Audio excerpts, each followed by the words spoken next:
অবস্থা দেখছোস, যে পরিমাণে রক্ত বের হচ্ছে, আর মেয়েটা তোর এই অবস্থার জন্য নিজেকে দায়ী করছে।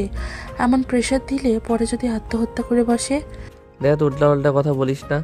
বাল ওর ধারণা আমি ওকে ভালো বাসবো না। আমার আবেগ কাজ করছে। একটা কথা সোজাভাবে বোঝালে জীবনেও বোঝে না। তুই জানো সেদিন আমি কতভাবে বোঝাইছি, তারপর ওর একটা কথা কেউ মেনে নিবে না। তোকে বউ হিসেবে সবাই চাই, তাই তোকে বিয়ে করলে ভালো। পরে নাকি আমরা বেশি কষ্ট পাবো, এখন নাকি কম কষ্টে হচ্ছে। কয়েকদিন পর ঠিক হবে। তোকে অনেক ভালোবাসে, তুই কষ্ট না পাস তাই এমন করছে হয়তো। বাদ দে।